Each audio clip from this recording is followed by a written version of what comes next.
नमस्कार, मैं नियाज खान और आप देख रहे हैं एनएमएफ न्यूज। ये नया हिंदुस्तान है, घर में घुसेगा भी और मारेगा भी। बालाकोट एयर स्ट्राइक आपको याद होगा, कैसे भारतीय जवानों ने पाकिस्तान को उसी के जुबान में जवाब देते हुए सबक सिखाया था। और एक कहावत भी है कि लात के भूत बात से नहीं मानते।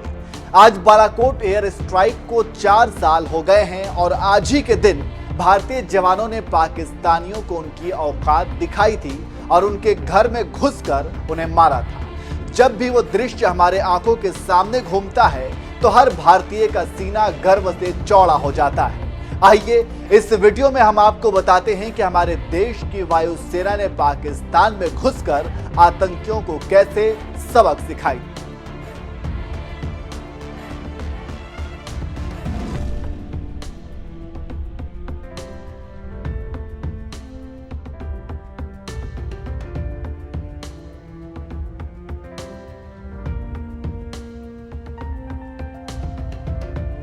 26 जनवरी 2019 दिन मंगलवार था और करीब रात के 3 बज रहे थे।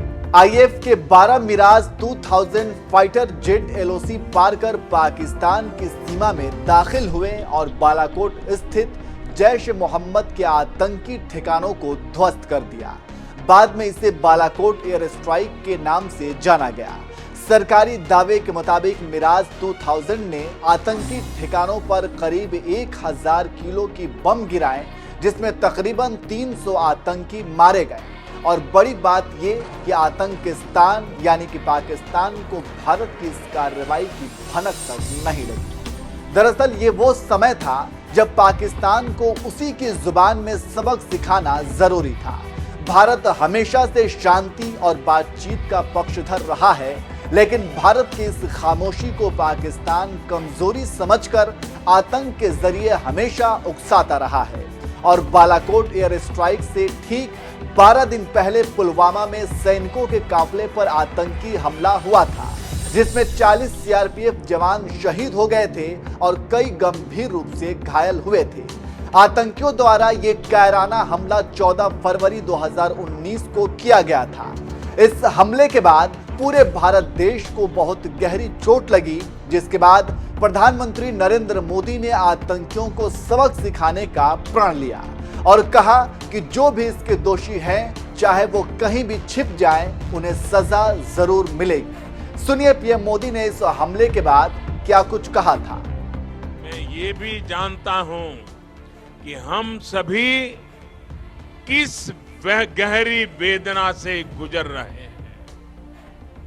पुलवामा में जो कुछ भी हुआ उसको लेकर, आतंकवादियों के उस कृत्य को लेकर आपके आक्रोश को मैं समझ सक रहा हूं। यहां महाराष्ट्र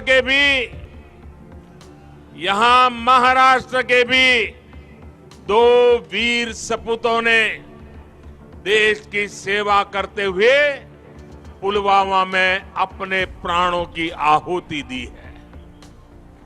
जिन परिवारों ने अपने लाल को खोया है, उनकी पीड़ा मैं भली भांति अनुभव कर सकता हूं।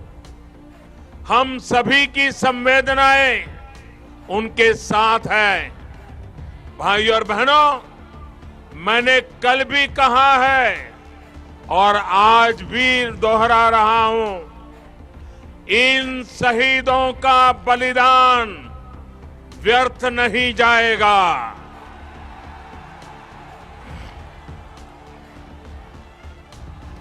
आतंकी संगठनों ने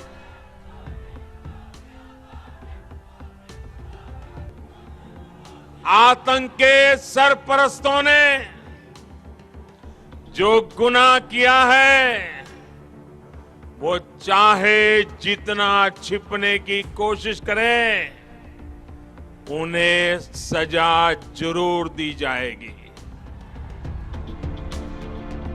तो सुना अपने प्रधानमंत्री ने आतंकियों को सबक सिखाने के लिए किस तरह का प्रण लिया और फिर 26 फरवरी को वायुसेना ने पाकिस्तान में घुसकर जैश के आतंकियों को चुन चुन कर मारा। चलिए अब आपको बताते हैं कि इस बालाकोट एयर स्ट्राइक के ऑपरेशन को अंजाम तक पहुंचाने के लिए किस तरह से तैयारी की गई थी। 14 फरवरी यानी जिस दिन आतंकी हमला हुआ उसके एक दिन बाद 15 तारीख को सुरक्षा मामलों पर कैबिनेट कमेटी की बैठक हुई। इस बैठक में प्रधानमंत्री नरेंद्र मोदी को पाकिस्तान से बदला लेने के लिए ऑप्शन दिया गया। उरी हमले के बाद भारत ने सर्जिकल स्ट्राइक का फैसला लिया था, लेकिन इस बार तय हुआ कि किसी दूसरे तरीके से जवाब दिया जाएगा। लंबे मंथन के बाद एयर स्ट्राइक को फाइनल किया गया। प्रधानमंत्री नरेंद्र मोदी के जेम्स बॉन्ड अजीत डोभाल को इस प्लान की जिम्मेदारी दी गई।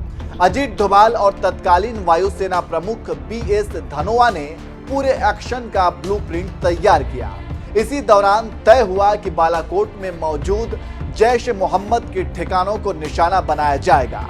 26 फरवरी की देर रात मिराज 2000 ने ग्वालियर से उड़ान भरी तो आगरा बरेली की एयरबेस को भी अलर्ट पर रखा गया। इस दौरान पाकिस्तानी एयर डिफेंस सिस्टम पर निगाह रखने को कहा गया। 12 मिराज लड़ाकू विमान रात लगभग 3 बजे पाकिस्तानी सीमा में दाखिल हुए और बालाकोट में बम बरसाने शुरू कर दिए, जिसमें तकरीबन 300 आतंकियों को मौत के घाट उतार दिया गया।